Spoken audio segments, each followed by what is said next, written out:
How you doing there, folks? Leighton Schmal here, coming to you from FEMA Region number 3. I think we got some foreshadows kicking in. Smack that! We gotta get right on with it. Take a look at this scripture right here. Let's read this one together, my friends. From the book of Revelation, chapter 6, verses 5 and 6. Then the Lamb opened the third seal. I heard the third living creature say, "Come." I looked, and there before me was a black horse. Its rider was holding a pair of scales in his hand. Then I heard what sounded like a voice coming from the 4 living creatures, saying, 2 pounds of wheat for a day's wages, and 6 pounds of barley for a day's wages, and do not damage the oil and the wine. Ha ha! I love it when we can start getting in to the book of Revelation, 'cause smack vap, he's coming, Yeshua's coming. But there we are, right there. Why am I showing you this? Why have I chosen these 2 particular verses here? Well, hold on to your wheat and your barley, and I'm going to tell you. Whenever I read the second part of verse 6, let's read that. 2 pounds of wheat for a day's wages, and 6 pounds of barley for a day's wages, and do not damage the oil and the wine. I was always a bit perplexed by that last sentence there, and do not damage the oil and the wine. Well, what I figured it meant is when the tribulation begins, you may not have enough to eat, but you'll have enough to put in the tank, and then enough to get tanked up on. Don't hurt the oil or the wine. Plenty to put in the car so you can make it to the bar. Yeah, just don't expect the free peanuts to be sitting there in the bowl when you sit down on your favorite stool. That's what I thought that meant, don't damage the oil and the wine. But I thought, with gas prices always up so high over the last several years, you're wondering what's going on. How can this prophecy be fulfilled? Well, guess what? Let me tell you what. Take a look at this. The Wall Street Journal updated December 2nd, 2015, 9:23 p.m. Eastern Time. U.S. oil falls below $40 amid new signs of what? Glut. OPEC U.S. battle for market share leaves flood of oil. Flood of oil. Did you get that? And down below there, the Canadian Broadcasting News. The price of oil tumbled below $40 U.S. a barrel on Wednesday, following the release of figures that show a growing glut of crude. The U.S. Energy Information Administration said U.S. commercial crude inventories unexpectedly rose by 1.2 million barrels over the previous week. U.S. crude oil inventories remain near levels not seen for this time of year in at least the last 80 years, the EIA said. 80 years. Smack rap. And hey, Marvin, what are we hearing through the grapevine? Well, according to Forbes Food and Drink, happening now, 2015 wine trends and predictions from Silicon Valley Bank. St. Helena, California, Silicon Valley Bank released its annual State of the Wine Industry report in a live broadcast today, indicating accelerating sales growth in the fine wine category of 14 to 18% in 2015. Now, that was back in January. How's about we take a look at something a little closer to where we are now in time?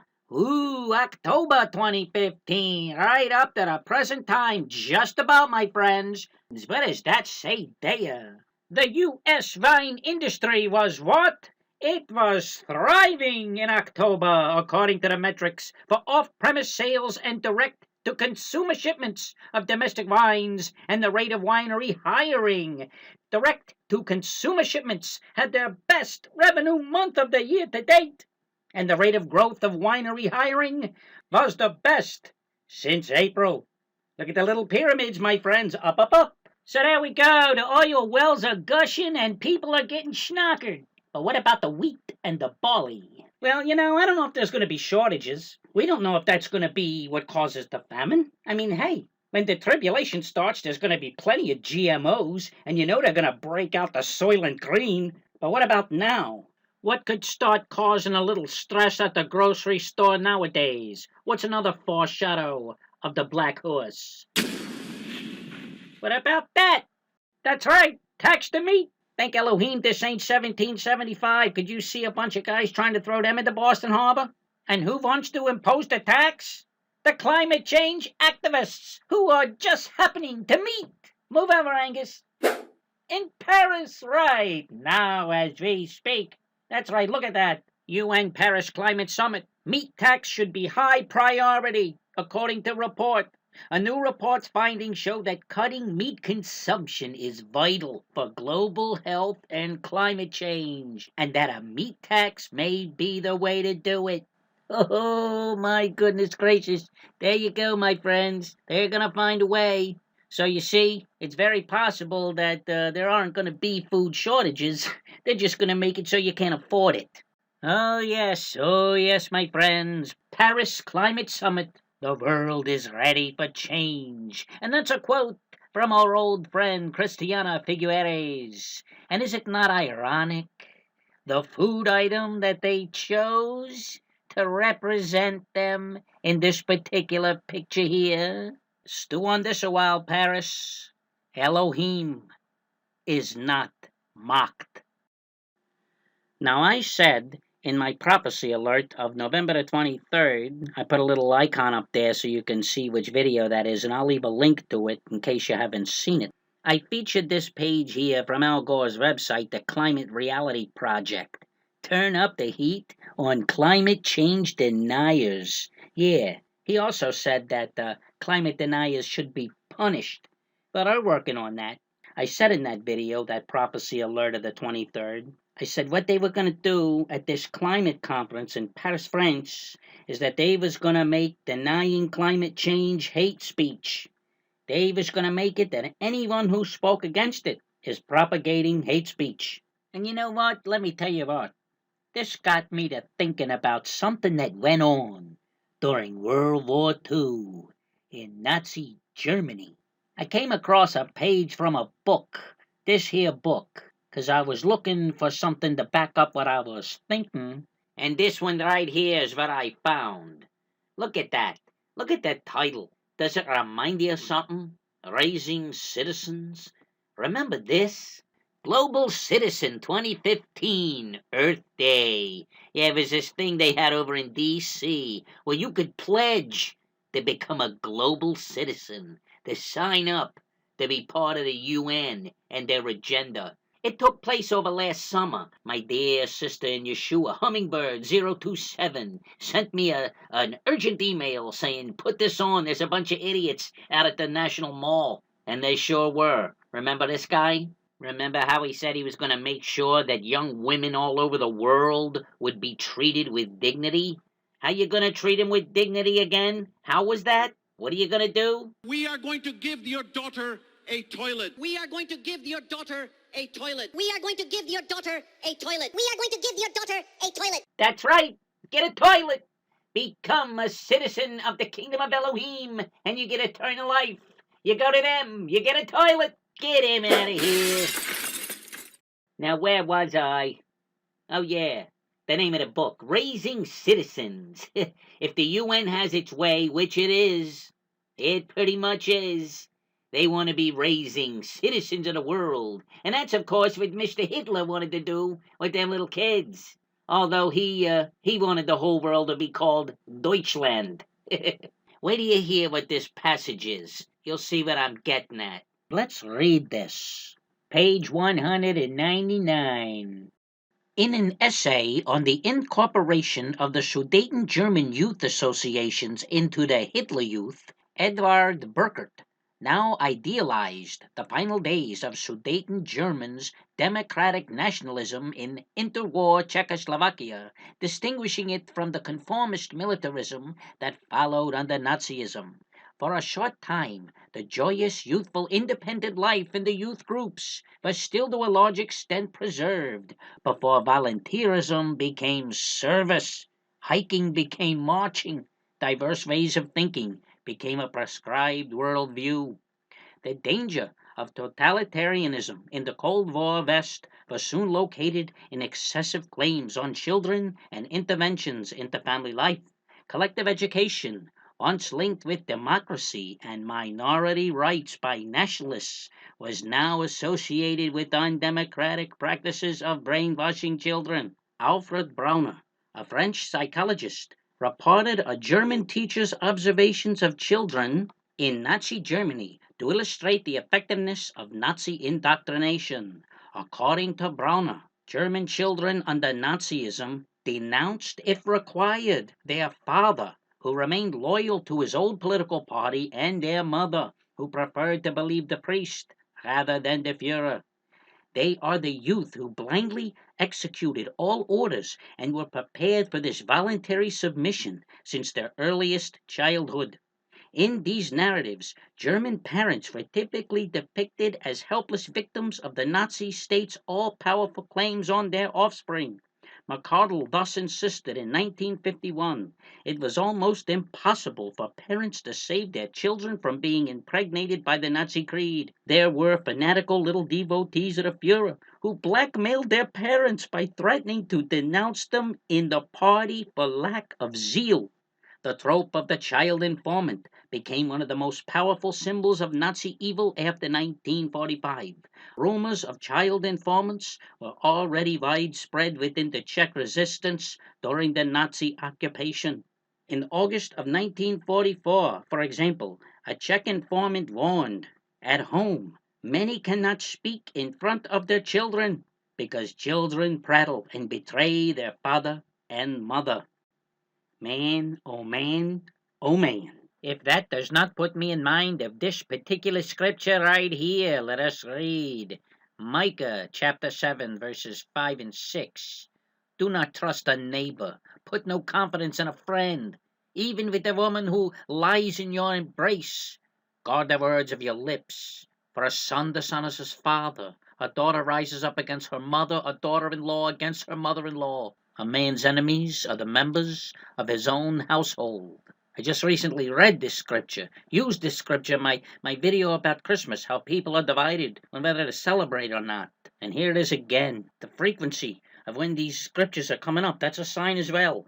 Now, I'm sure that back when them little Nazi kids was ratting out their parents and their neighbors and such, I'll bet this verse came to mind to anyone, Jew or Gentile, that were familiar with the word of Elohim. But do we have evidence of right now? Is this coming back right now? This kind of thing right here? Do we have evidence of that for this day and age? I think we do. Take a look at this.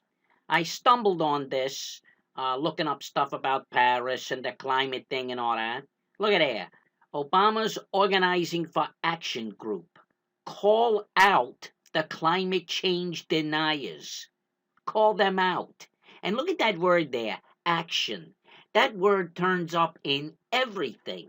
All of those websites with Al Gore, the stuff with that Christina Figueres, all of this Paris climate stuff, it's always got that word action. Anything that has to do with the United Nations, action, action, take action. I'm going to show you a little bit more. You're going to see. But look at that. Call out the climate deniers. What does that mean? That means inform. That means rat them out, to inform on them. And if you think I'm just speculating or guessing about that, wait till you see this. Well, actually, before I make you sick, I'm going to show you something. I'm going to show you the search I did in order to find this particular headline here. Actually, where I was the Drudge Report, and that led me to that headline. So I thought, I want to know about this Organized for Action group. And, is it Obama's? How can he have some kind of action group when he's like working for the people? Oh, man, I don't get this. So I type in Organized for Action, and here's the searches that came up, the options you get. And look at this. Look at that. Look what it says. www.barackobama.com. This is his actual site. This, has got his name on it. It would be like his personal site. And you want to see something else really strange that I noticed? Look at this. Look what that says, that middle one there. Obama campaign relaunching. Obama campaign relaunching. Hey, look at the date. January 17th, 2013. Why does he have something that says campaign relaunching dated 2013 when he was reelected for a second term in 2012? Sounds like old Renfield might be eating flies, huh? Yeah, maybe the one off Obama's head. Remember that? Okay, getting back to his website. You ready to get a knot in your gut? Now there's his website, and you can see right there that it's his. Look, there's his logo right up in the corner there. And you see issues, and then you go down here and you see climate deniers. Let's have a click on that. Climate change deniers. Look at there. Fight the deniers. Fight the deniers. Let's click on that. And what do we got? Look at that. Call out climate change deniers. We're feeling the effects of climate change now, but it's hard to take action. There it is again, take action. And like I said, you're going to see that term popping up in all their propaganda. You'll see. Now jump down to this. It's time to expose climate change deniers. Add your name and join the team that's calling them out, one by one. Now, is that not disgusting? Does that not want to make you vomit? Now, I don't care if he's the Antichrist from the pit of hell at a future time when the tribulation starts. Right now, he's the President of the United States, and he's got a website telling people that they can call out climate deniers to expose them one by one. There it is, right there. You're seeing it right in front of your face. But there's more. Hold on. Goodness gracious. Let me calm down here for a second. This makes my blood boil. All right, now, getting on with it. Watch this. Going back here, and we're going to scroll down a bit. We're going to keep scrolling down, and you get to this. Look at this here. I support aggressive action to cut carbon pollution. Aggressive action, okay? Now look at this part here. I'm going to put the words bigger so you can see them. This is something's going to knock your socks off. Read this. Organized for Action supporters aren't letting deniers try to continue a settled debate. Find deniers near you and call them out today. Find deniers near you. Find them. How do you find something? You look for it. You see what I'm getting at? They're going to be searching out people who are talking against this garbage, their agenda, this climate change junk. They will take aggressive action in their search for you because it will be against the law for you to speak against climate change, to be a climate change denier, as they will refer to you. Do not think that that's not what they're doing at this conference over there in Paris, France, that lasts until the 11th of December. Tax the meat, round up the deniers. They're figuring it all out. Now let me put the icing on the cake for you. Let me show you what seals this deal. You ready? You might not be when you see this. I wasn't, but I'm getting over it because, I know where I'm going. But there's going to be a lot of folks that are going to have to deal with this. This is for any one of you out there that still have some doubt of what's coming. Like I said, this'll seal the deal. Gonna go down a little more. What's that say there? Don't let deniers stand in the way. Ha! What do you do when people are in your way? You get them out of your way. That's what they're planning. Call them out. Let's click there. Aha! Now watch this. You see, here's where you can add your name to join the fight. And then you click right here where it says, I'm in. Ho, ho, ho! They're signing their death warrants right by clicking that little button, don't you think? But that's part of the great delusion, my friends. The great delusion written up by the Apostle Paul. Now here's where the knot is going to get in your gut. And I'm going to leave a link so you can see it for yourself. You ready? Here we go. Now I put these two pictures together to give you a better perspective on this. Over there to the left, you can see where you can add your own name to join the fight. But it's over there on the right where it gets a little scary. Look at that. Find deniers.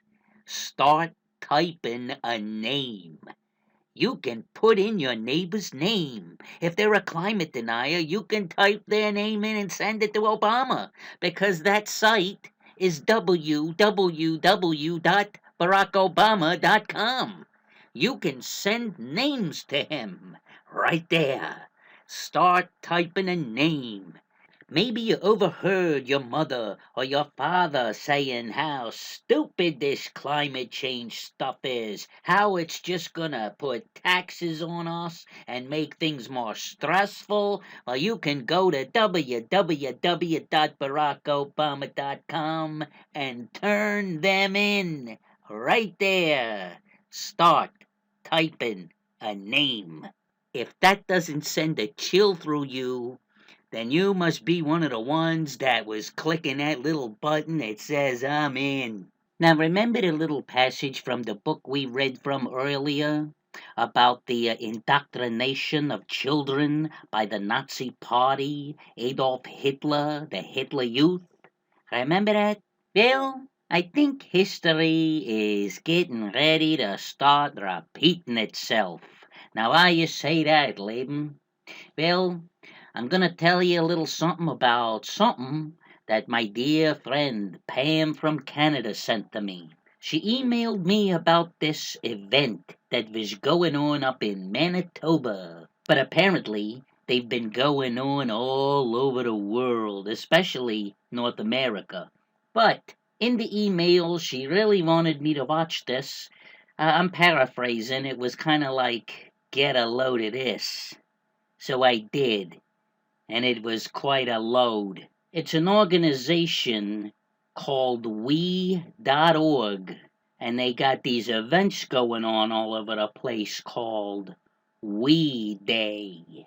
Now that's all little kids there in them stands there, that picture with all that stadium looking thing there. That's kids. Because what this thing is about and what it says there, We Day is a celebration of youth making a difference in their local and global communities.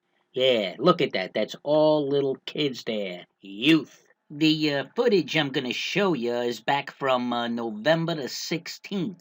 That's when it happened. Now, if you don't think that this doesn't tie in with the whole UN agenda and this whole climate change thing, watch this. I want to go back and show you that original Live Earth Road to Paris website.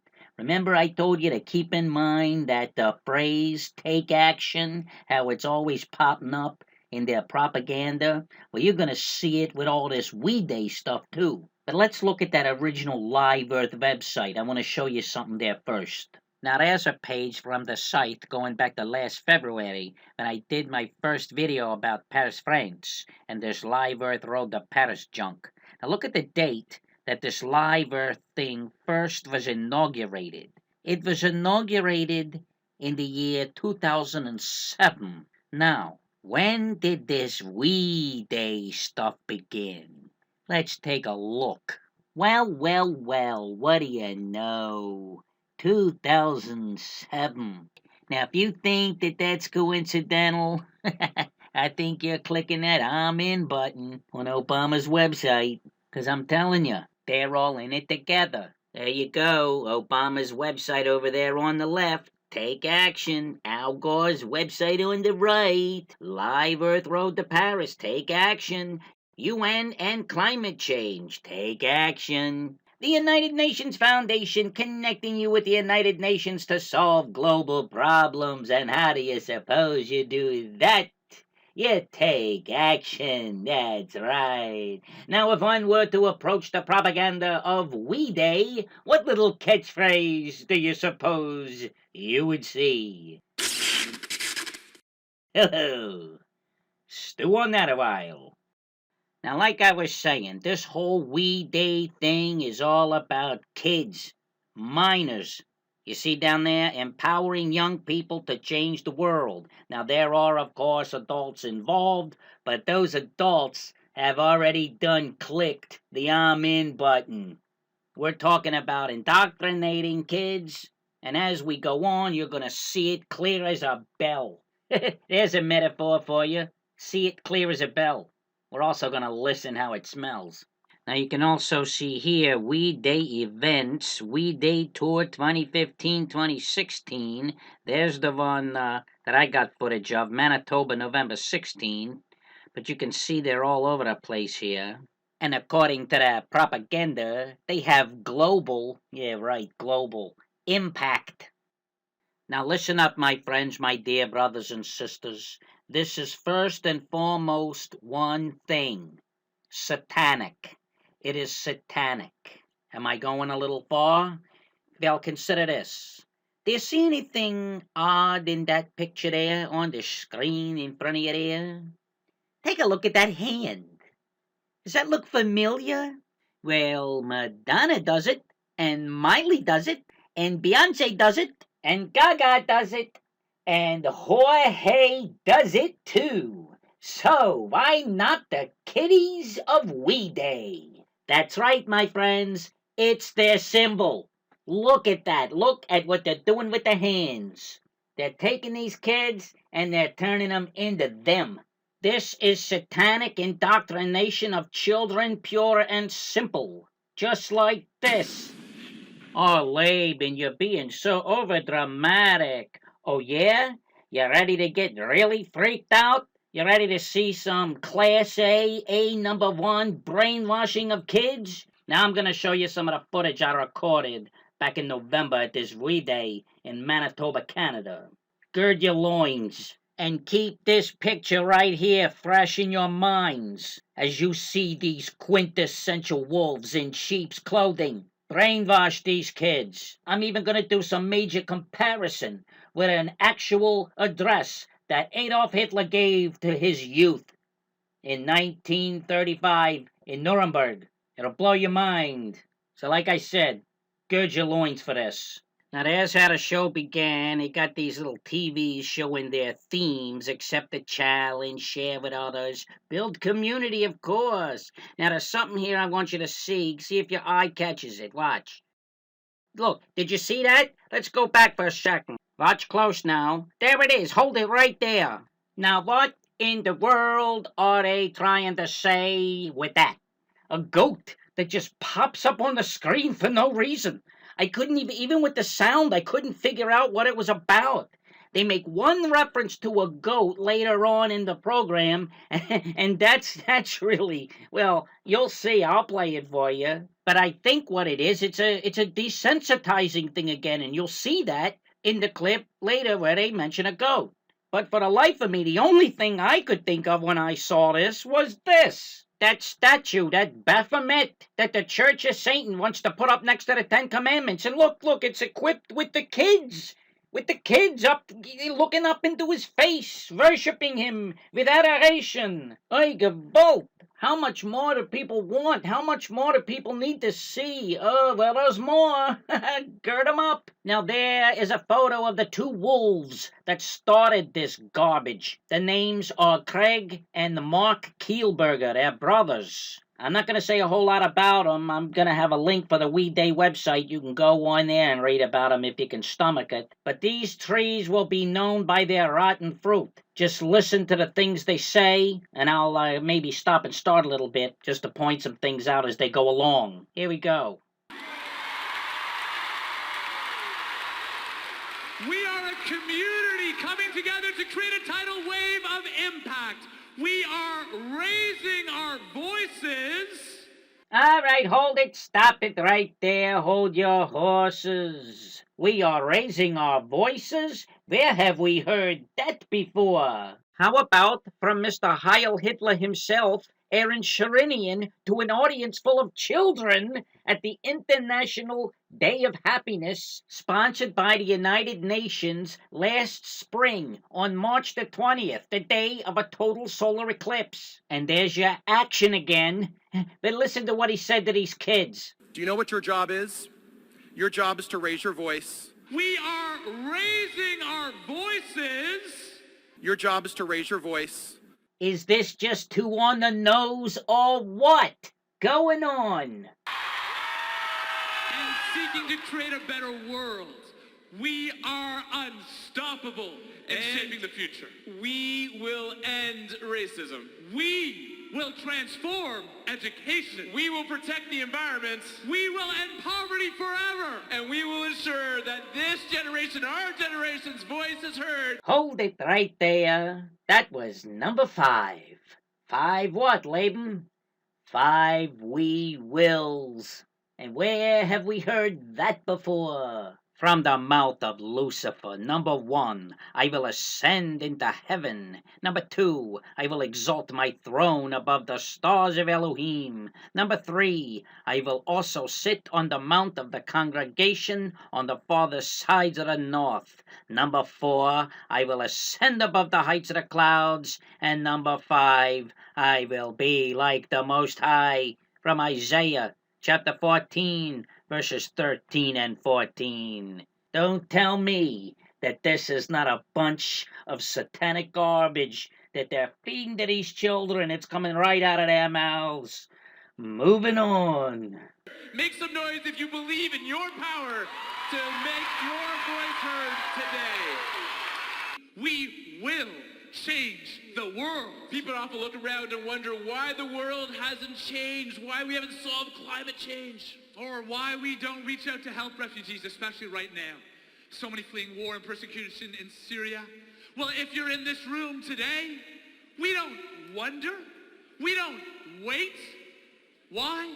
Because we know that we will be the ones to change this world. Imagine a world where all people and all cultures are not only tolerated but embraced. Imagine a world where there are no stigmas around mental health issues. And imagine a world where all boys and girls go to school in one global village.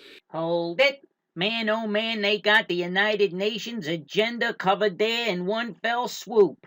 But the part that they really want to drum into these kids is this right here. Imagine a world where all people and all cultures are not only tolerated, but embraced. Now do you see why the bride of Yeshua will not be here on the earth? Because we would not tolerate it, and we would not embrace it. So our Father's taking us out of here before that comes to pass. And look at the other one over there. Imagine a world where all boys and girls go to school in one global village. That is one world government with one world leader. But we're going to be out of here, so don't stress over it. I'm just giving you this foreshadow here. This is showing us all how close we are to the return of our bridegroom. These folks, these wolves, are drilling this stuff into the children so they'll turn in their parents, their neighbors, relatives, whoever, if they speak against this one world government that's coming. And it's starting off with this climate change stuff that they're talking about in Paris. Mark my words, this is a foreshadow. The world needs you. And we know when we all take action, we can truly write the future. We can be heroes. Because we are powerful. We are a movement. At one point in every generation, a movement will take shape and inspire millions to act. This generation is now a movement, and this generation's time has now come. Did you hear that? This generation is a movement.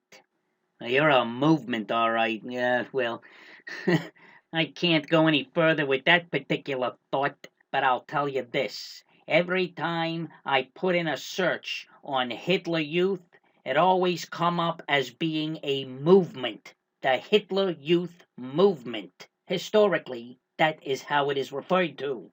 Now we need everyone, one more time, to get up on your feet.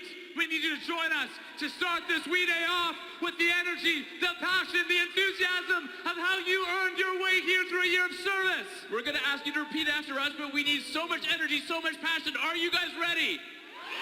Okay, are you ready? Here we go. We are powerful. We are powerful. We are a movement. We are a movement. We will change the world.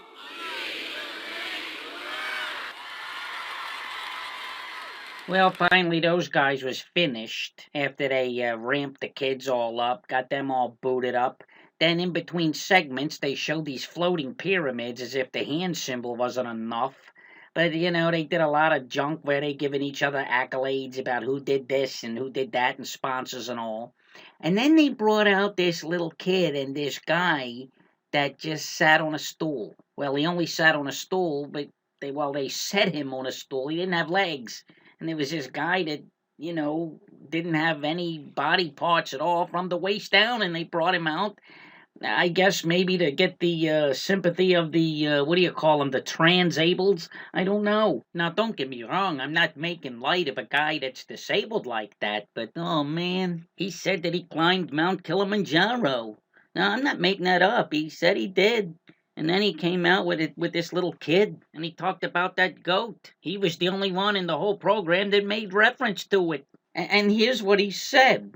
And in March, you collect loose coins for We Create Change, where $50 buys a goat to give a woman overseas a source of alternative income. Did you get that? Did you get what he said? Let's actually take a look at what he said. And in March, you collect loose coins for We Create Change, where $50 buys a goat to give a woman overseas a source of alternative income.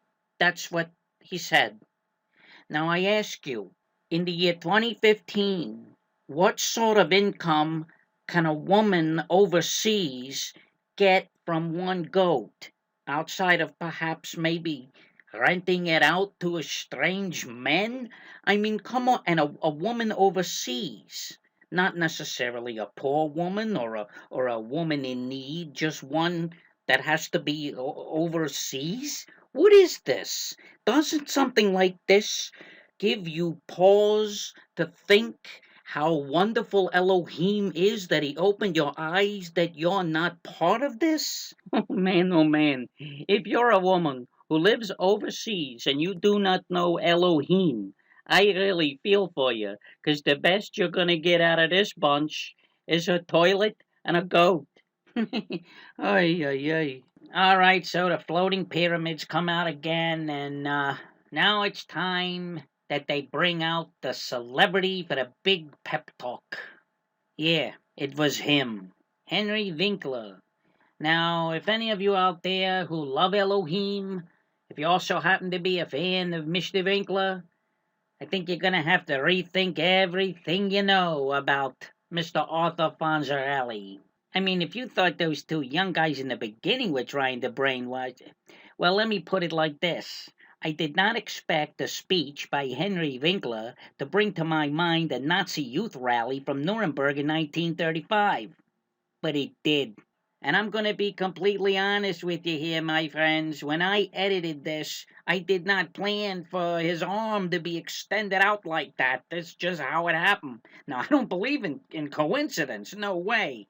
But I tell you, I did not plan for that to be the first image you would see of Mr. Winkler when he started giving this speech. But hey, there it is. And of course, as most of us know, Mr. Winkler is a Jewish man. And so if any of you out there, are offended by the fact that I'm comparing a Jewish man to Hitler, hey, look, wait till you see this. When you see how he acts, you will wonder what the heck got into this man. Because it's weird, and it's almost demonic. Get a load of this. Here it is. We are not defined by our challenges. We are defined by our will.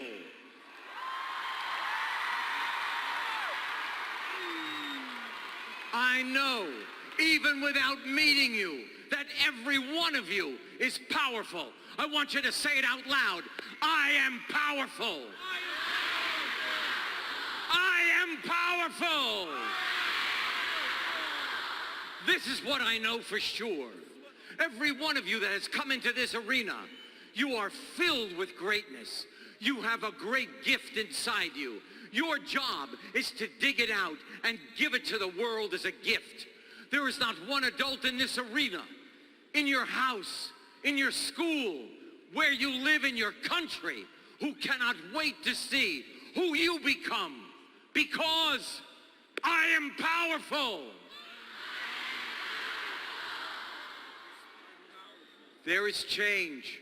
There is change waiting, and it's waiting for you. You cannot let somebody else be the one to do the change. It's not going to sit there all by itself and be active. The change in this world, the change is waiting for you. It is your strength. It is your imagination. It is your will that will take this world from chaos and bring it back to peace, so that you can live a happy, wonderful, fruitful life. It is up to you.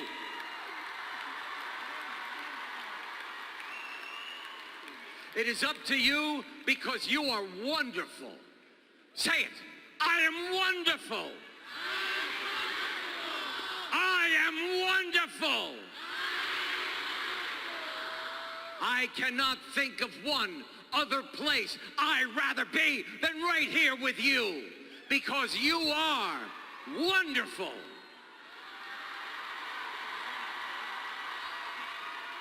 I'm going to end where I began.